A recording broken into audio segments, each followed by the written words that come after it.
People of the State of Michigan versus Brittany Walker.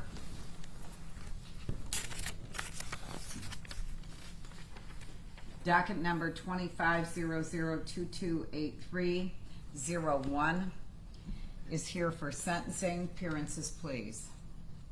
Good afternoon, Your Honor. Dinah Lynch on behalf of the people, P84589. Good afternoon, Your Honor. Good afternoon, your staff. My name is Ted Wallace, P80922, and I represent Ms. Walker, who stands to my right. Ms. Walker, please say hello and give your name for the record. Hello, my name is Brittany Walker. All right, Ms. Walker, you need to keep your voice up. We are videotaping and recording this sentencing, so please do so. You're welcome to take a seat at this time if you'd like.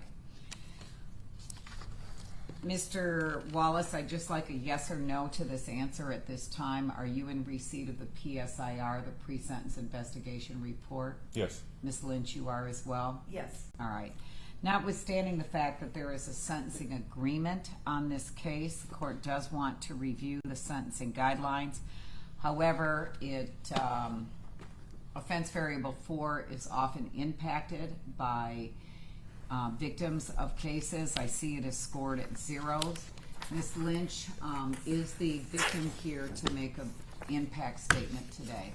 Your Honor, the victim is not, but he has requested that the people provide his statement for him as he's written it out. He's conserving his identity for the pending trial for the co-defendant.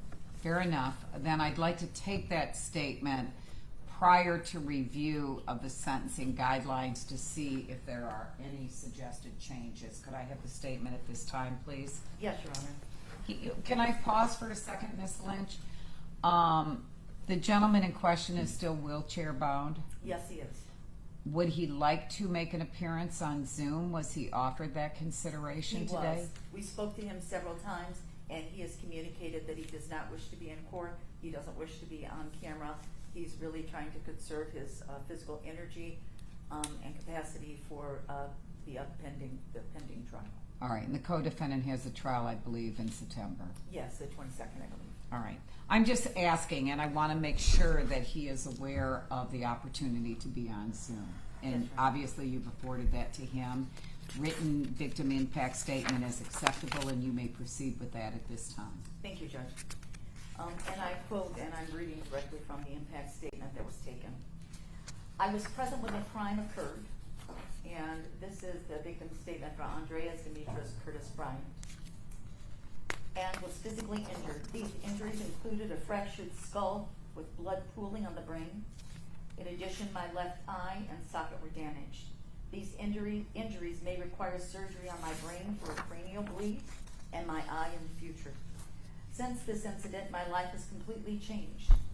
I have spurts of temporary vision loss, brain trauma, and a long-standing impact with my overall health. The skull fracture and injuries to my face and jaw have not healed, and I continue to experience pain and suffering as my shoulder feels like it's coming apart from being battered. My memory comes back and then fades. This has impacted my personal life as I don't have any stability and I don't have nobody to care for me. To Brittany, right is right, wrong is wrong. She has an alcohol and drug addiction, and getting away from drugs would help her. She has always been there for me like a little sister, until her best friend started her on drugs, and that is the only time I saw her like that. I don't know how the court will decide, but I do ask for leniency, because what she needs is help. Mr. Payton was jealous because Brittany was not interested in a romantic relationship with him or me. I accepted it, and I thought of her as a little sister. But he kept trying to get her. She stayed with me for years and years, and he had brought her to my home, and she was incoherent. That's when the torture started. He was mad because he couldn't knock me out and beat me to death, so he kept beating on me. She started beating on me too. Whatever the court says, I will accept. It was not her character at all. Complete? Are you complete? Is that yes, the I have complete that statement? finished. Fair enough. If both counsel would take out their sentencing guideline range, please. The prior record variable scores were calculated at a total PRV of 20, level C. Ms. Lynch suggested changes. No suggested changes, Your Honor. Mr. Wallace. No suggested changes, Your Honor. Offense variables are over the maximum. They're scored at 160. Any suggested changes? No, Your Honor. Any suggested changes? No, Your Honor. I'm struck by the absence of scoring on offense variable 4. Is that the psychological score, Your Honor? I don't have a book in front of me. Whoops, hold on, let me get to the right page. Yes, it is. It is, that's exactly what it is. And I know what your argument is, Mr. Wallace, and I don't have any objection to you making an argument on the record, as you should. It is psychological injury to the victim, and the victim also made a statement to the author of the pre-sentence investigation report.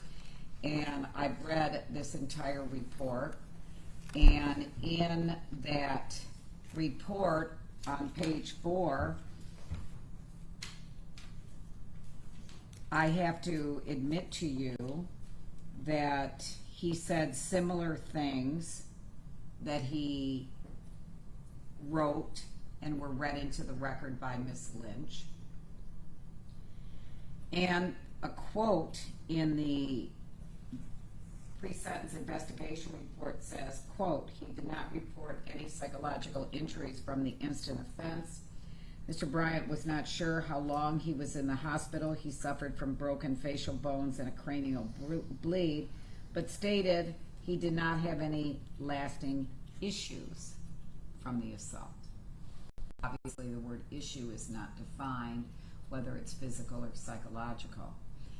And offense variable 4, which can be awarded 10 points for serious psychological injury, professional treatment to the victim, we are all very well aware that seeking out professional treatment is not required to score those 10 points, but I am mindful of what he said in the victim's impact statement that was presented in the PSIR.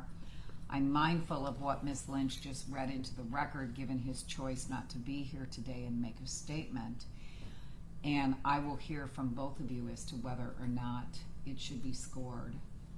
And I'd like to hear from both of you before there's a ruling of this court. It's scored at 0 right now. Are you asking for points or not, Ms. Lynch?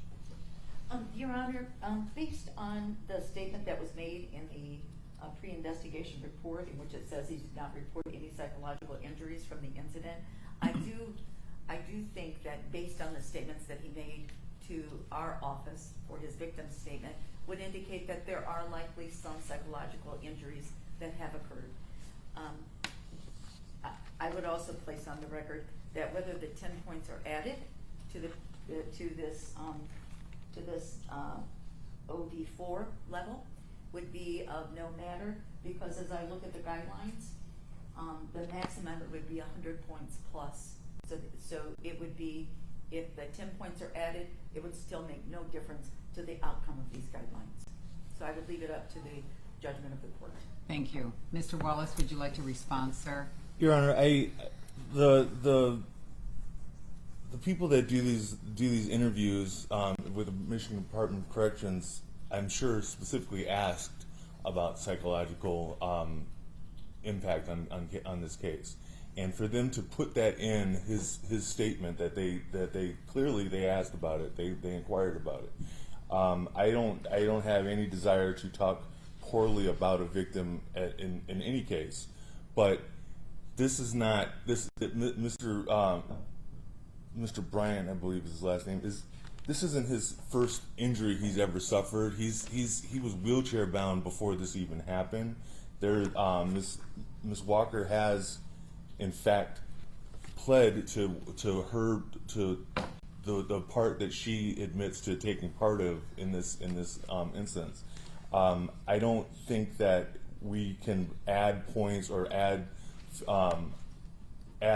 emotions to the victim that he doesn't have himself. He said that he has no psychological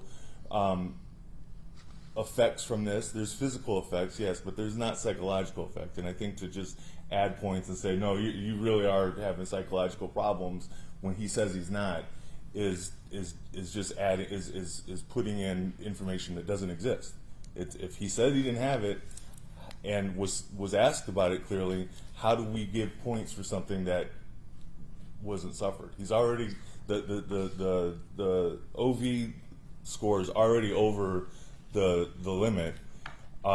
That's just to add something that there's nothing to support that scoring is just piling on Miss Walker and in fact making her look worse for future hearings that she may have as far as this is concerned. And so I would object to that scoring. There's nothing that supports it. In fact, there's something that supports that it doesn't.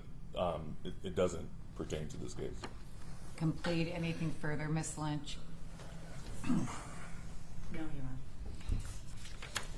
I don't disagree with either one of you, quite frankly, on a number of levels. I think it would be very easy to score 10 points for psychological injury to the victim on OV4. The amount of physical harm that this gentleman endured from a logic, wisdom, and common sense perspective would allow clearly for the conclusion that this gentleman likely suffered psychological harm, likely continues to suffer psychological harm. I am certainly moved by his statement read into the record by you, Ms. Lynch, that he's asking for leniency for Ms. Walker. I'm moved by his statement that he refers to you as a little sister. The words that you spoke on his behalf, quote, "My life has changed substantially," did not escape my ears. Again, I could argue and articulate reasons for the scoring of 10 points. There are a couple reasons why the court is not going to score it. Written in the victim's impact statement in the PSIR is this sentence: he did not report any psychological injuries from the instant offense. And I agree with you, Mr. Wallace, that's likely not something that he offered, it's something that he answered. So that question was likely directed to him. And I'm not going to stand in his shoes and say that I know better than he does. I think logic and wisdom and common sense speaks for itself. So I'll leave it at that and not score it. I also acknowledge that the 10 points is irrelevant. She is already maxed out at level 6, and whether it's 160 or 170 points, which it would be if I added the 10, is not relevant to the sentencing guidelines scoring. So I'm not going to score it, but I do feel that it is my duty and obligation to score guidelines accurately, and that is why I inquired. Thank you, Your Honor. Thank you. So you did not have any changes to offense variables, correct? No, I haven't had any. The sentencing guidelines are, I believe, scored properly. All right, and so did you agree, Ms. Lynch, they're a C6 scored at 135 to 225 months at a minimum?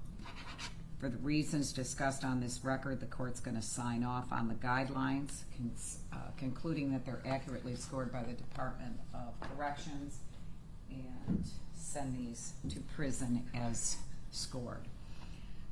To you, Mr. Wallace, next, are there any additions, corrections, or deletions to the body of the report that needs to be corrected? Well, there is, Your Honor. There's on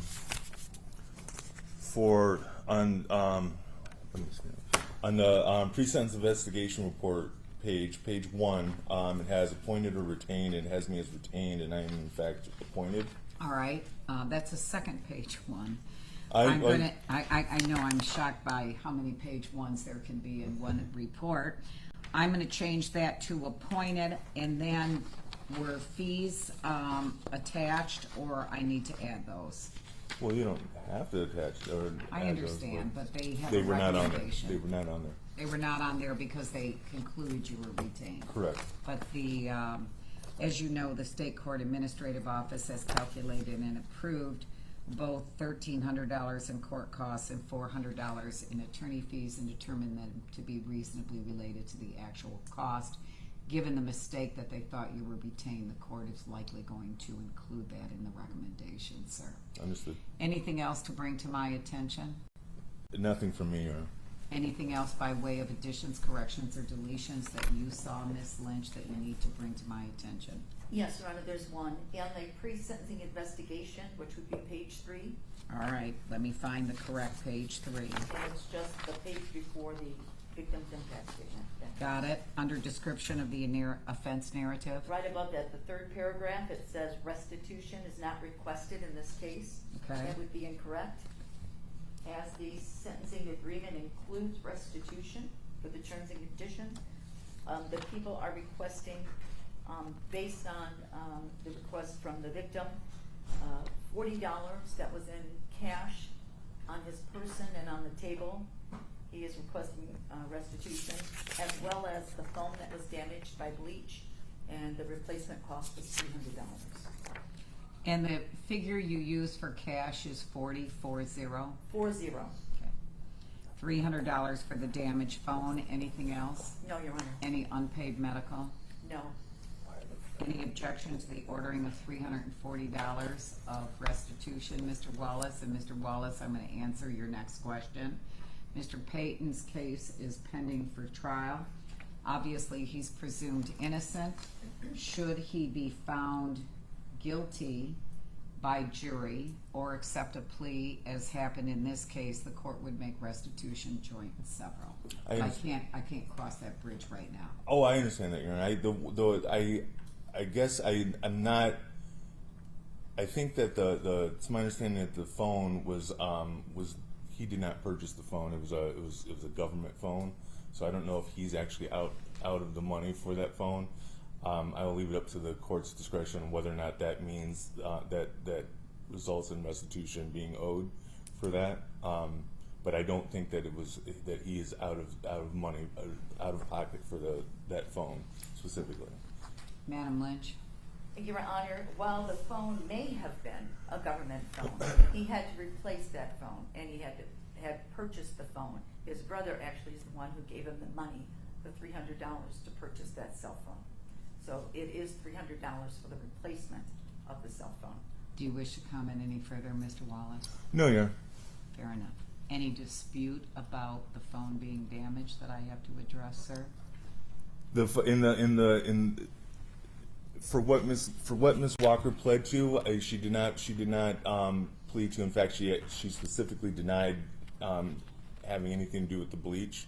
But because it's the incident as a whole, I understand where she would be held responsible for part of that. So no, I don't have any more disputes.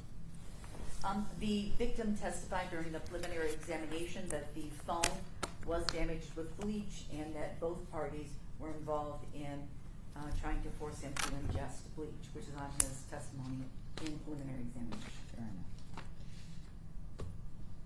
Other than, I'm going to cross off that line in its entirety before description of offense on page 3. I'm going to cross off that there is no restitution being requested, and the court will speak to the amount later. Thank you, Your Honor. Any other additions, corrections, or deletions? No, Your Honor. No, Your Honor. All right. Ms. Walker, what would you like to say here today, if anything? No, Pardon me? I don't have anything to say.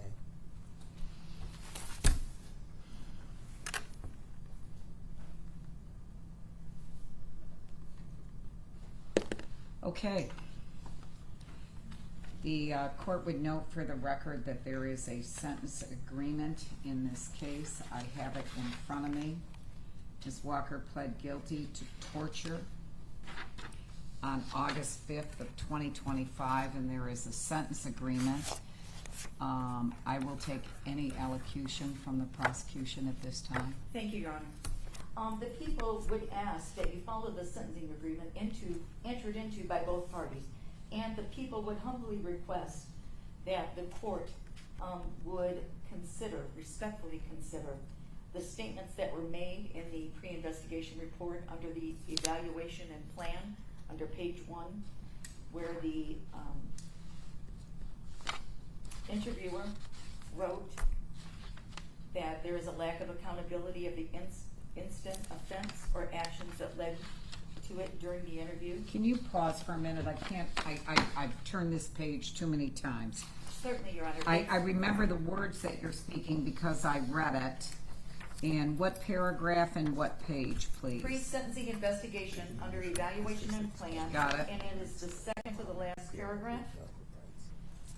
It begins with the defendant may engage. Got it. In a high-risk lifestyle. Go on.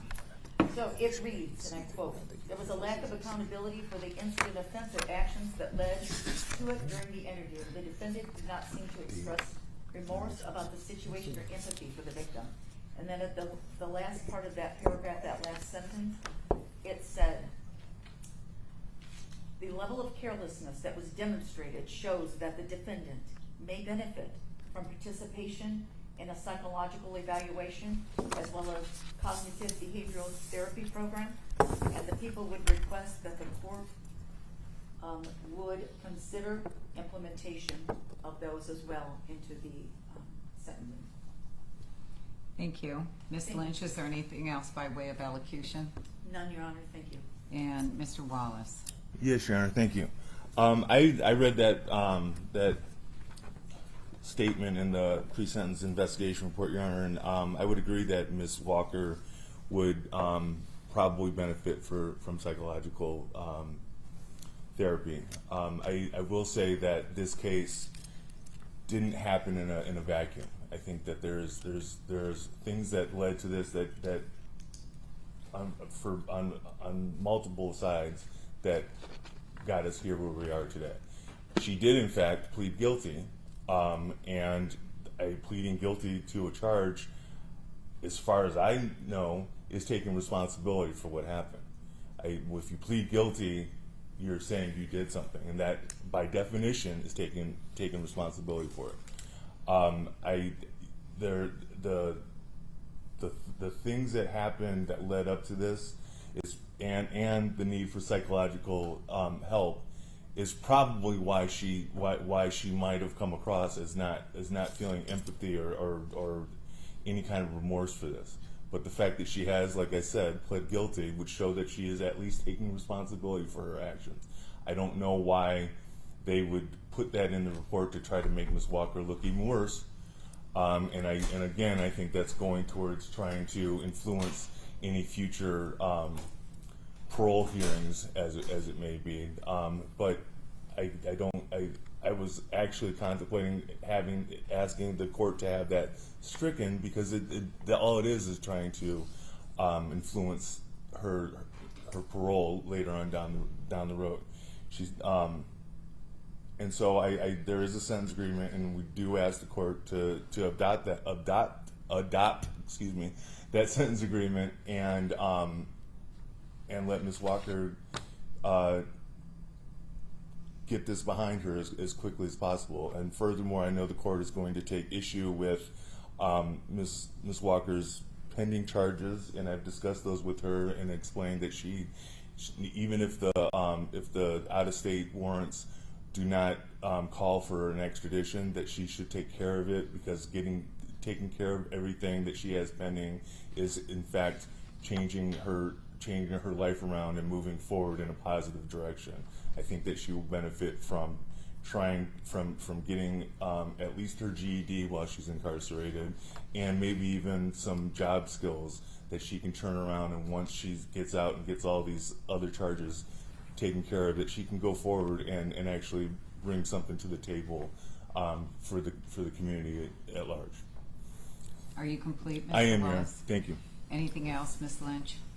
Your Honor, the people have no intention of trying to influence the probation board by simply reading Parole over board. the PSI or Parole. any parole board, simply by reading a recommendation by a professional who authored this report. I think it would be very beneficial to the defendant to get assistance, and I think that's something that that our system is able to provide to her. and I think it would be beneficial. Regarding the things didn't happen in a vacuum, to quote the defense counsel, or that things happened beforehand, that's rather ominous, but it's rather completely vague and has nothing to do with the case before us.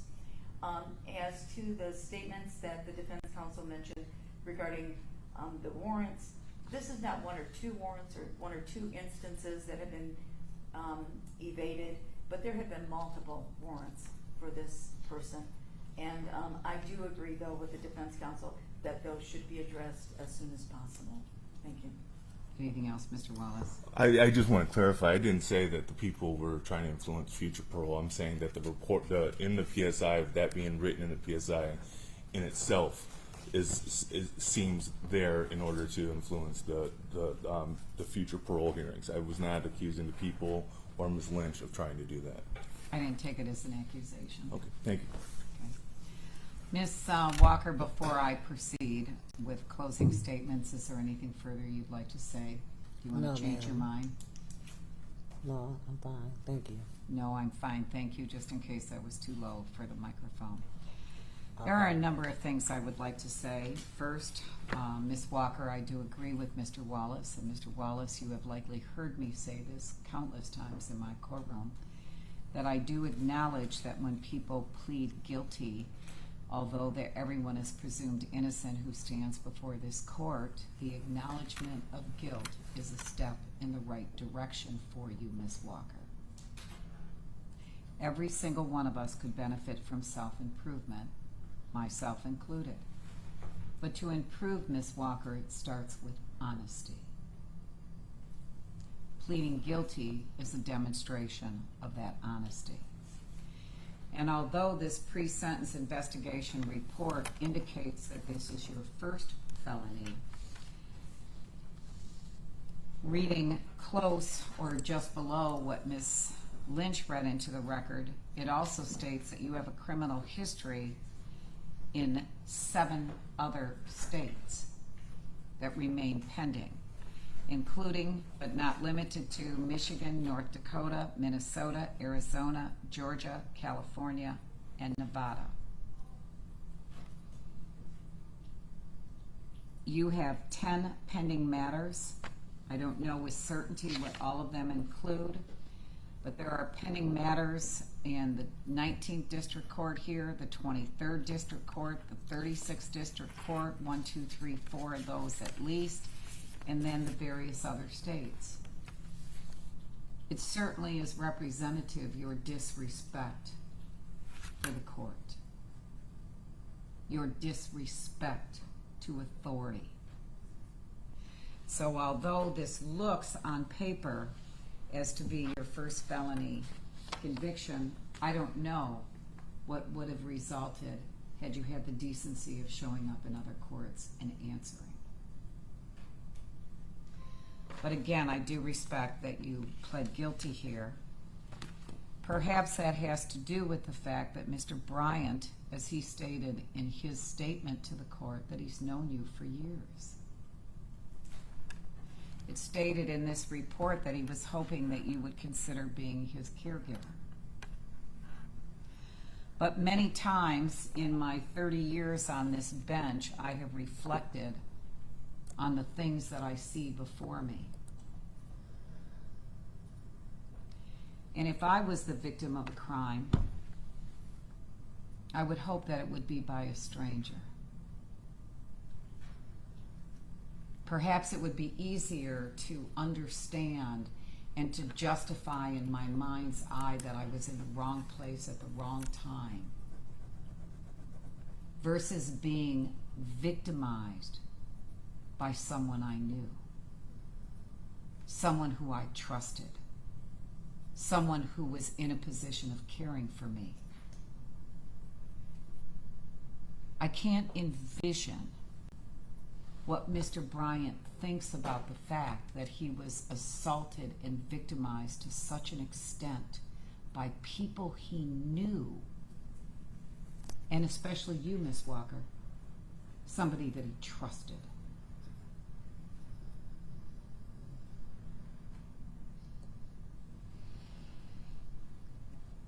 Unconscionable.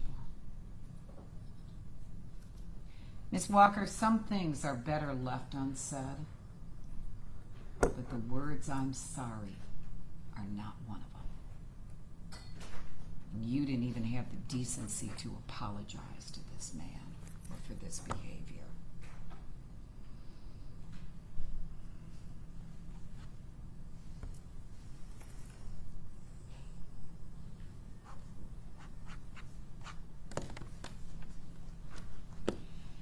This court does agree with the recommendation, and I think you even concurred with this, Mr. Wallace, that the court is going to follow the sentence agreement in this matter. But on the court order, Madam Clerk, I would like to honor what Mr. Bryant asked for. That is some type of drug and alcohol evaluation and treatment while she's in prison. I would underscore that another comment that I made a note of while you were reading, Ms. Lynch, is the only time I saw her like that. So the court is going to request an evaluation for substance abuse and all recommended counseling. I do believe that education or trade skills that are offered to you within the prison system should be welcomed into your life, Ms. Bryant. And I'm going to recommend that she be referred for GED and or job skills, as well as the psychological evaluation that was recommended by all of the parties in front. Because quite frankly, Ms. Walker, the apology that Mr. Bryant deserves is for a permanent change in your behavior. The greatest apology you can give that gentleman or society is to walk out of prison and be the woman that you have the capacity of being.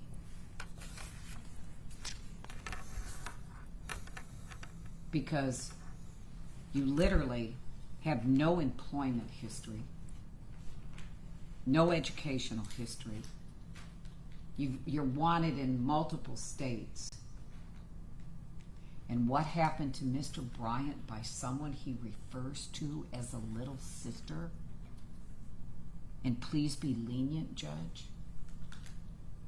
What happened to him at your hands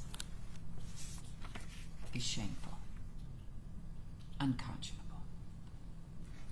Every single one of us, Ms. Walker, have a duty and responsibility to everybody. And that is to live our lives in a manner and fashion that do not bring harm to others. Because notwithstanding the arguments and the failure to score 10 points on OV10, I trust that this gentleman, Mr. Bryant, will remember this for the rest of his life.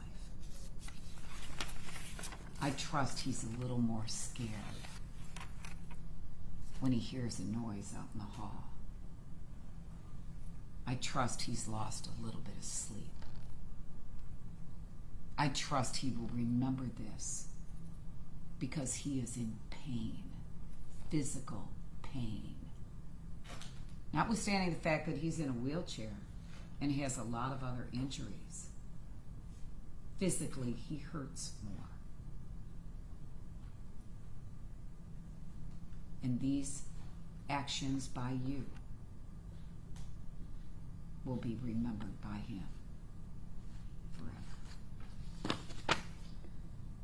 Court is going to follow the agreement as I previously stated, pursuant to the sentencing agreement, which I just had in front of me. Your Honor, while you're looking for that paper, I'd like to point out that it's on the first page one. It has Miss Walker listed under sex as male. Let me find that. On the first page one. The first page one, Your Honor, under the basic information. I'm on the second page one. Your Honor, would you like my copy? No, I have everything up here, but I've moved the pages so many times they're not in order. He is correct. It says sex male. I'm going to change it to female with my initials. And Madam Clerk, this is important obviously, for the Department of Corrections. If we could send this page back to the Department of Corrections and have this retyped and corrected, I fear that my cross-off and initials could get lost in translation, and that needs to be there. I really don't think that the cross-off of restitution is relevant, but I think that what you just pointed out needs to be changed. Yeah, I didn't want her to get sent to the wrong place. I just underscored how important that was, Mr. Wallace. I'm Okay. just going to do that. All right, But I thank am you. going to go back to restitution. Quite frankly, what has been asked by Mr. Bryant is a fair amount. Whether or not he paid for the government phone, I just don't know, and I have no knowledge. Oh, I'm sorry, I lost mine, broke mine, stolen. I'm not sure if you're ever entitled to a second one. And if he has provided documentation that is not disputed by the defense, that his brother gave him money to get a new phone, the court is going to honor that request and order $340 with restitution for the claimed money that was stolen, as well as the cost of replacement of a phone that the court deems to be a fair amount. Ms. Lynch, if you would kindly make a motion to dismiss some of the other charges at this time, please. Yes, I will, Your Honor. At this time, the people would make a motion to dismiss count 2, vulnerable adult abuse in the first degree, count 3, assault with intent to do great bodily harm less than murder or by strangulation, and count 4, domestic violence. Any objection? Obviously not, but No I would let objection. you speak, Mr. Wallace. No objection, Your Honor. And the court, pursuant to the plea offer, is going to dismiss those charges as articulated just now by Ms. Lynch. Anything further, counsel? Just that Ms. Walker acknowledges having her appellate rights, and she has dated and initialed and returned it to the clerk. All right, well, you did it before I even said it, but I'll get to there in a second. Okay. She pled guilty to torture, statutory maximum penalty, life or any term of years. Her sentence agreement on this matter was prison of 5 to 25 years at the Department of Corrections. Special conditions does include the restitution, no contact with the victim, other terms and conditions set by this court. This court is going to also place on the court order you are not to have any contact with Mr. Bryant in any shape, fashion, form, Facebook, mail, telephone calls, texting, any form of technology that the court is not familiar with. Also on the court order, Madam Clerk, is that she must address all of the pending charges, both in-state and out-of-state. If you disagree with your plea, conviction, and sentence, you can seek review to the Michigan Court of Appeals by way of application to leave in 42 days. Transcript and attorney can be provided to you. Obviously, Mr. Wallace, you've already addressed that with her and reviewed her rights. I would normally have a form printed out and given to her at this time, but it's already been done, as you're telling me. Yes. Your initials on that form do not mean that you are starting an appeal. It simply means that you have acknowledged that I've given you your appellate rights. Ms. Bryant, I hope that you heard what was said here. You must walk out of the Department of Corrections and understand that we must all live our lives in a manner and fashion that does not bring harm to others.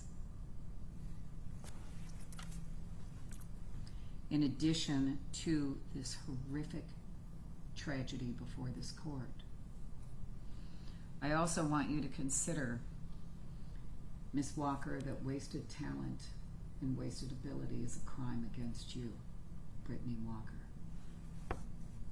I don't know how you've gotten this far with all of this matters pending, but you're smarter than you think you are, and you're more gifted than you know. Use this time to learn, to reflect, and to grow. And the greatest apology you could ever give, Mr. Bryant, is to be the best that you're capable of being and do no harm to others for the rest of your life.